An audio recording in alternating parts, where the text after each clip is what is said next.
Welcome to the SCRUM Dynamics podcast. I'm your host, Neil Benson, and I'm here with co-host Dermot Ryan. We're here to help your Dynamics 365 project succeed with the Scrum framework. If you've heard of Scrum or used it in one of your projects and want to dive deeper, then you're in the right spot. This episode of the SCRUM Dynamics podcast is sponsored by Ingenious. Ingenious Connector Enterprise integrates your telephone system into Microsoft Dynamics 365 and CRM for increased phone agent productivity. Features like screen pop, click to dial, and call logging enable efficient customer service and a comprehensive view of caller interactions. Welcome to episode 2 of Scrum Dynamics, the podcast for Microsoft Dynamics 365 practitioners who want to use Scrum for faster results, better outcomes, and better value. I'm your co-host, Neil Benson. And this is Dermot Ryan. In this episode, we're going to give you a short overview of the Scrum framework from start to finish. We'll start with the sprint, the Scrum events, and then cover roles, artifacts, and the Scrum theory. Dermot, why don't you take it away with describing what a sprint is? Great. So a sprint is a time-boxed event of 1 month or less during which a done increment is produced. And what do we mean by done increment? Well, by that, what we mean is that it's usable and potentially releasable. So at the end of a sprint, which is usually 1, 2, 3, or 4 weeks in length, we need to be producing something that can be released to production. A sprint has 4 events, which we'll talk about later on. And in those events, we do all the dev work to produce that done increment. A sprint should be of a consistent duration. And what we mean by that is that if you decide on a sprint length to be, say, 2 weeks, that for the duration of your project, you should stick with 2-week sprints throughout the project.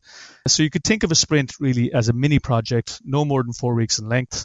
When it gets longer than that, the definition of what might need to be built may change over that time, and complexity may arise, and you might introduce risk. So it's best to stick to 4 weeks or less, and that's what the Scrum Guide recommends. So essentially, that's what a sprint is, Neil. But in your Microsoft Dynamics 365 projects, what have you found to be the best sprint length? You've said up to 4 weeks. Are yours normally 4 weeks long? Is that the best? No, early in my career, we trialed 2 weeks, but we found with feedback from the product owners, which is a role we'll get into later as well, that 3 weeks was better. And the dev team felt that 3 weeks was better as well. Now, the reason for that was by the time you get through, we call it a mini project. So if you want to be releasing at the end of every sprint, we found 2 weeks was too short to get our done increment. And we found that 4 weeks was too long. So 3 weeks was the sweet spot. And I've done that on a few 365 projects, and 3 weeks seems to be a really good length for us. Do you want to take us through the other 4 events in each sprint? Sure. So within a sprint, you have the 4 events as defined in the Scrum Guide, and they are called from the top, the daily Scrum, also called the stand-up. You have sprint planning, sprint review, and sprint retrospective. So I'll go through each of those one by one. The daily Scrum, that lasts for 15 minutes. It's usually every morning, and it's at the same time, at the same place every day. This is where the dev team plan the work for the next 24 hours.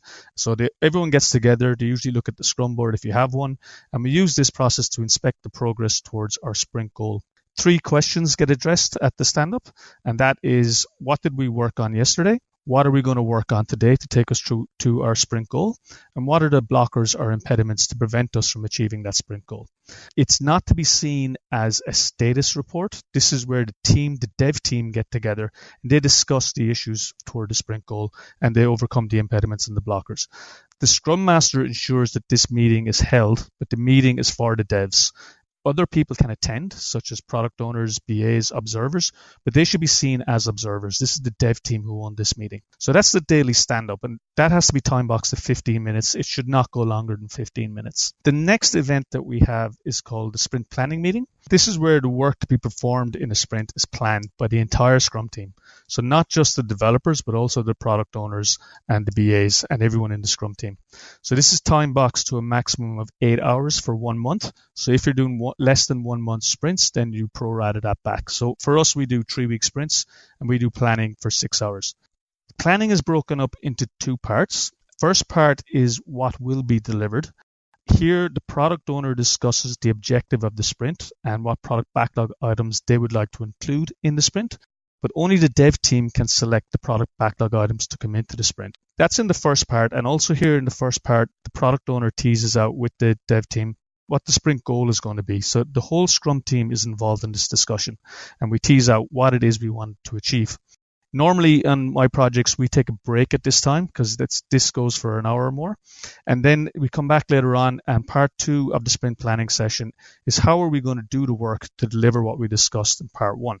So Sometimes this can just be the dev team on their own. Sometimes the product owner may contribute.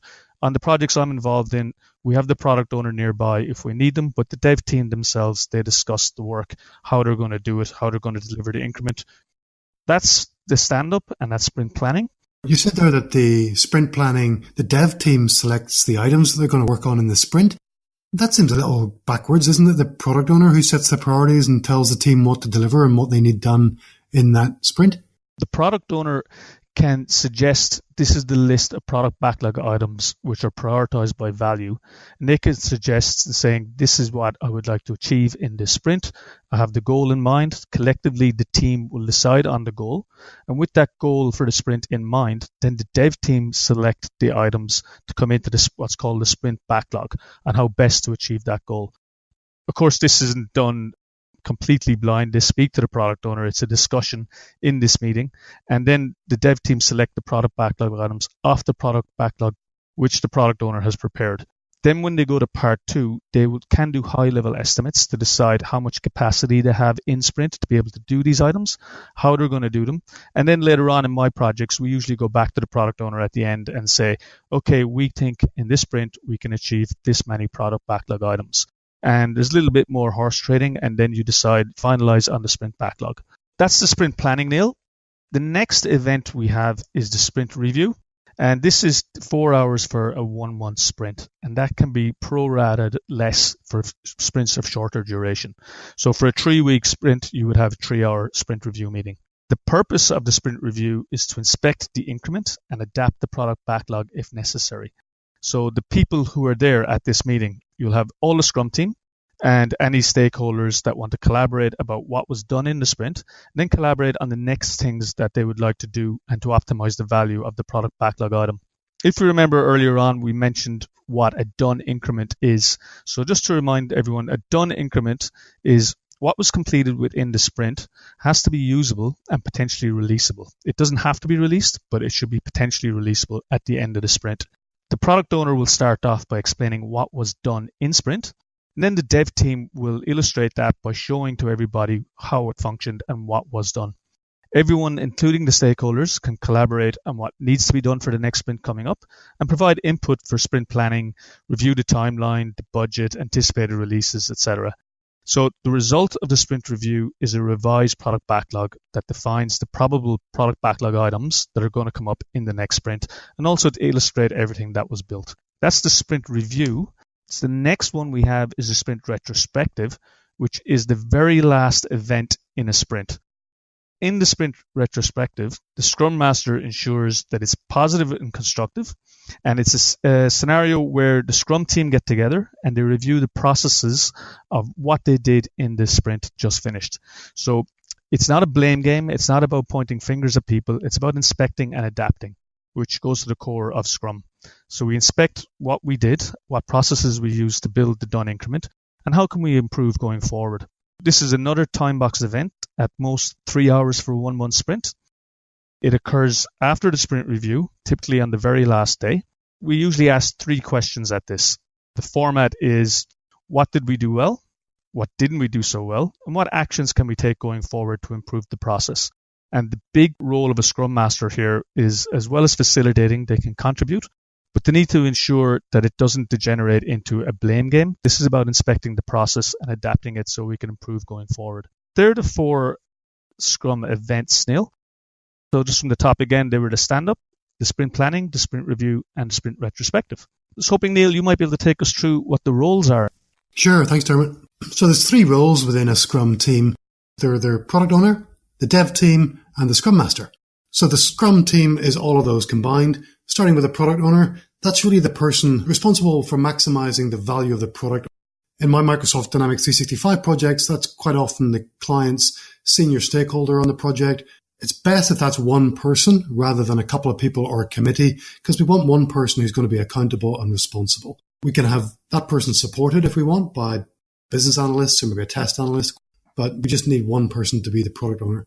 Ideally, that person is senior enough to make all the decisions, they're available enough to spend time in the project team, and they've got the authority and the vision for Microsoft Dynamics 365.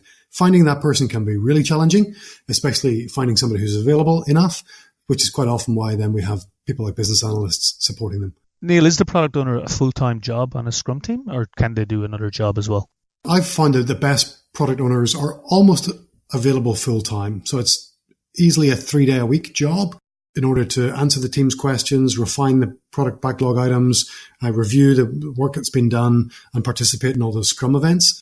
Some of my best product owners have also had a day job, but that's been a really tough one, and they end up not being available as much as we'd like. And they need to be the people who make the decisions, so therefore they would need to be available. Is that a fair statement? Yeah, I've seen a couple of projects where they delegate that decision down to somebody else and then second guess those decisions when it comes to the sprint review whenever they see the output of the team's work, and it wasn't quite what they had in mind. So it really helps if they're there on an almost full-time basis. The next role within the Scrum team is the dev team, which is all the developers on the team. You don't have to be a Microsoft Dynamics 365, .NET developer to be a Scrum developer. It just means anybody who's contributing towards the work of completing the product. They do the work of delivering the potentially releasable product increment at the end of each sprint. And they're cross-functional, which is a really important concept to get your head around. That doesn't mean that everybody on the team has to have all of the skills. That means that as a whole, the team has all the skills in order to do all of the work. I find that very occasionally we have to bring in an outside person who's maybe got a specialist skill in user interface design or happens to know the back office system that we need to integrate to. But really, 99% of the work should be completable, if that's a real word, by the dev team. We don't use any titles. There's no lead developers. There's no architects. Everybody's a developer. We're all contributing to all the stories. Another important facet of the dev team is that it's self-organizing. We don't really need a manager or a leader in that dev team. They should be, as a group, making the decisions about how to tweak their processes and how to complete their work. They might seek some guidance from the Scrum Master. They seek some clarity from the product owner, but they're not a team that looks to a project manager to assign work to them. They figure it out themselves, which is a really important and a very liberating way of working, I find. Together, they're accountable as a team. We're all coming together as a team to get the work done. We're not looking at individuals and measuring, for example, individual productivity.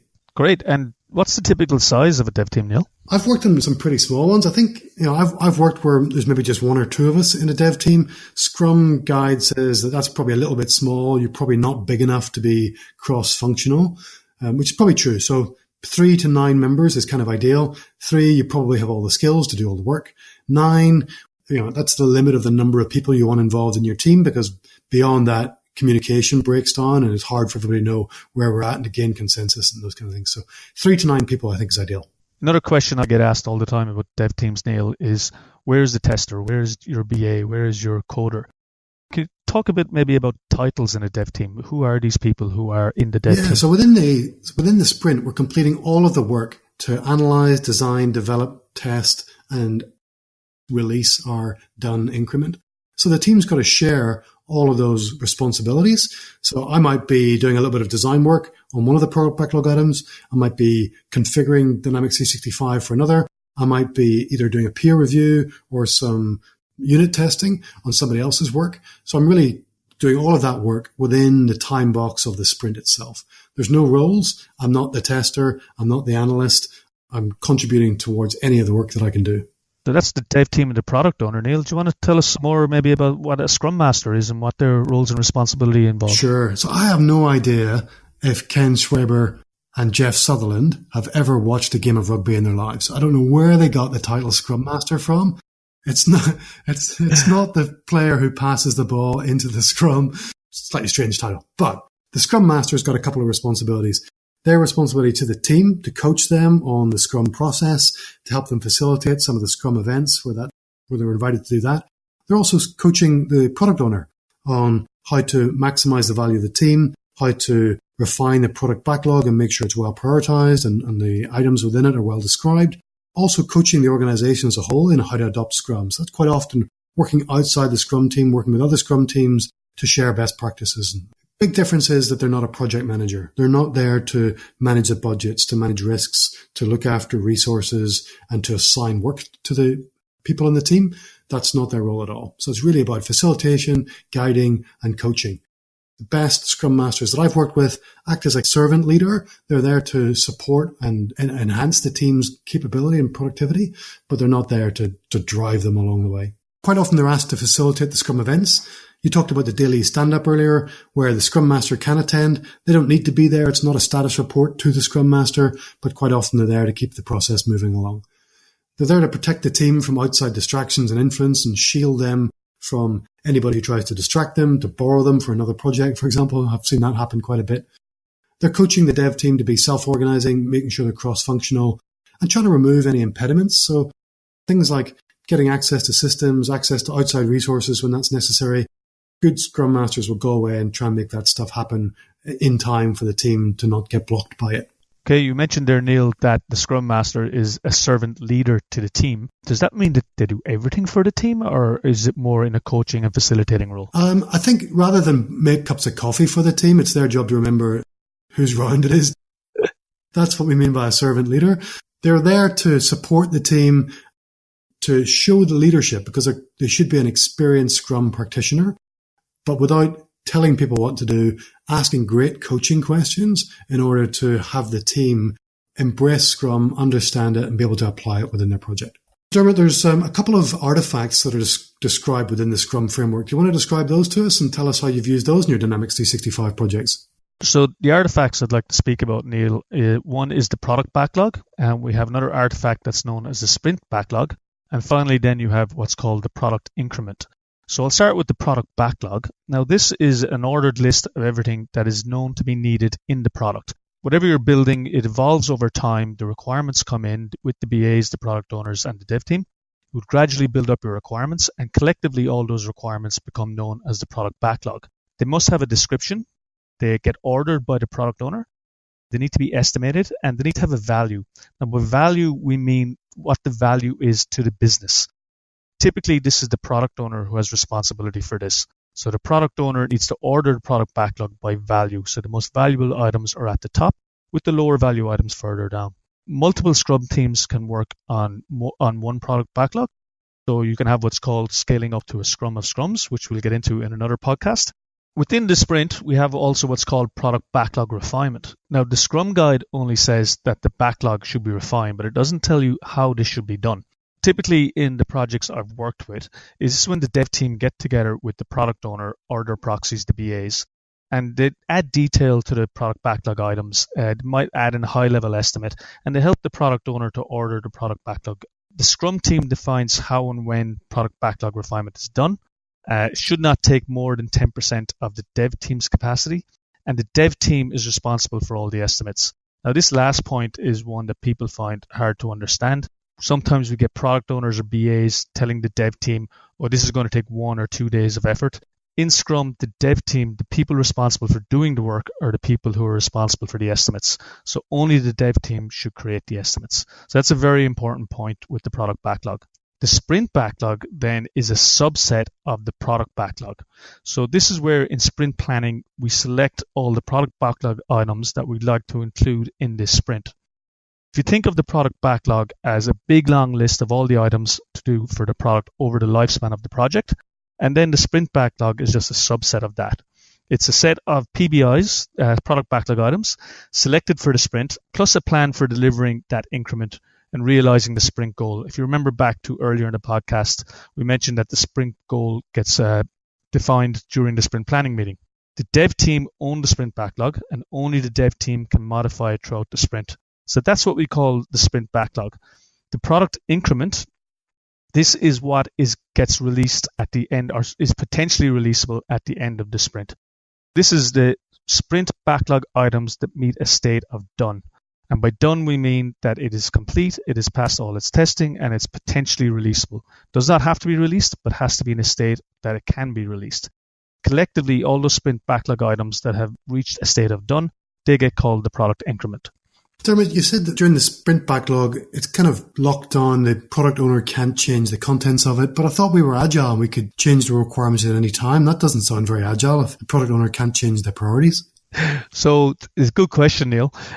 We are agile, but what we find is that if the product owner is allowed to change the sprint backlog, that what will happen is that the dev team lose their cadence, they lose sight of the sprint goal. The sprint goal is now changed if the product owner is changing what's coming into the sprint backlog. Overall, that increment is at risk of not achieving the sprint goal if the product owner keeps changing what is in it. It's very important that only the dev team own the sprint backlog. When the sprint backlog is defined in the sprint planning meeting, the product owner is involved. If they need changes, they will need to create another product backlog item, and that will be addressed in the next sprint or subsequent sprints, depending on the value of that product backlog item. A product owner can cancel a sprint, and the reason why they would cancel a sprint is if the sprint goal became obsolete. So if that business need was no longer valid, then the product owner could say, well, there's no point completing all these product backlog items or user stories. Let's just close this sprint, let's cancel it and start a new one. The product owner can make that call, but while the sprint is running, only the dev team can modify the sprint backlog. I've had to cancel only 1 or 2 sprints in my entire career using Scrum, where something major happened to shift the direction of the business, which had a knock-on effect on our project, and the product owner wanted to terminate the particular sprint that we were in and go in a slightly different direction. So it's a pretty serious thing to do.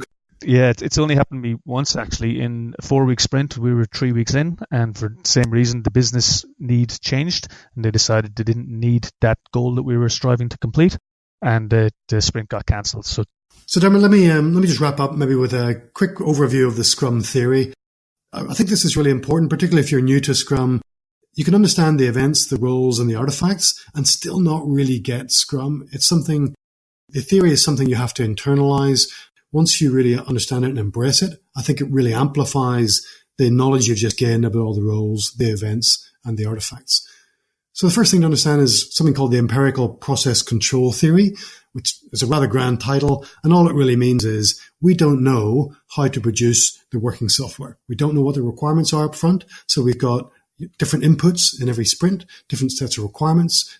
And the process that we're using will have to shift and adapt in order to produce a good output at the end. So it's not like making baked beans in a factory where you know the recipe for the sauce, you know how many beans go in, you know how to label the tin of beans at the end. That's a defined process. The empirical process is you need to be able to inspect what's going in, inspect the product at the other end, and adapt your process to adjust your output. So that's empiricism. That's the empirical process control theory. And that really underpins the core pillars of Scrum, which are transparency, inspection, and adaptation.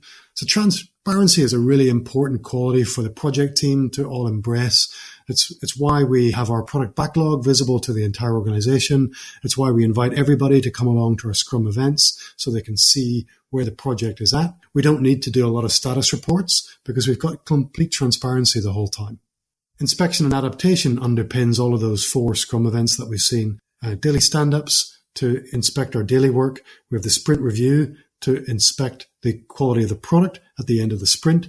And we have the sprint retrospective to inspect and adapt our process as well. Those 2 pillars underpin all the Scrum events. And then there's a couple of characteristics that I think the Scrum team as a whole need to adopt and embrace as well. Those are the principles of Scrum. They include commitment, which I think is about, it's the product owner committing to the sprint so that they're not going to change the requirements. It's the team committing back to the product owner and saying, yep, the product backlog items that we've taken into this sprint backlog, we're going to commit and get them done by the end of the sprint. And it's about the team all committing to each other, making sure they're not getting distracted. And that plays into some of the other Scrum principles as well. Having courage, being bold, being not afraid to take feedback from users, not afraid of failure either, but when we do, we try and fail fast within the course of a sprint and learn from it and move on. And we're focused. Trying not to get distracted by our last project or doing business as usual support work. We're trying to focus our time on this project and on the work at hand. 4th one is openness, which is pretty hard to practice sometimes if you've come from a waterfall background where there's a lot of pressure to deliver within the phase. Somebody else has estimated the amount of effort your task is going to take, and you keep closed if you think you're going to deliver late. In Scrum, we're trying to maintain openness, so we don't have to wait until the daily stand-up to ask for help or let the team know that you're struggling with a particular problem. And then the last one is respect. This is about treating all the other team members as professionals, understanding that they're trying to bring their best ideas to work and embracing their ideas and their contributions, and understanding that everybody is trying to make a real positive contribution to the team. If we do that, then we all have respect for one another. We have transparency, inspection, adaptation. Commitment, courage, focus, openness, and respect. Those are the underpinnings of the Scrum theory, Dermot. Neil, it seems like there's a lot of soft skills here, which surprises a lot of people. They think that, especially in IT, if you go and learn, say, a computer language, then you can apply that to your role. But here, there are a lot of people skills involved. Yeah, Scrum's definitely a different way of working. There's an intensity that comes with everybody often working in the same room for a long, sustained period of time. Working together as a large team, you've got client stakeholders working on the same project at the same time as consulting team members as well. That's really a hallmark of the way that we conduct our Microsoft Dynamics 365 projects. And you'll find that those soft skills are really needed to deliver quality work in a very sustainable way. And if you practice it properly, you'll be having a lot of fun along the way too. Yeah, I think sustainable is a key word there, Neil, in that the project has to be able to run at a sustainable pace, because some projects can last years. Not all of them, but some can. So for the team to be energized, it needs to be sustainable at a pace that they can manage. That's right. Yeah, there's going to be periods of intensity in there as well, but we need to be able to see this through for the long haul too. Our mission is to have every Microsoft Dynamics 365 project succeed using Scrum. If you'd like to learn more about Scrum and become a certified professional Scrum Master, visit crm.audio/Scrum Dynamics to get discounted access to the Introduction to Scrum from Microsoft Dynamics 365 course. The course features videos, worksheets, quizzes, and a practice assessment for the Professional Scrum Master certification exam.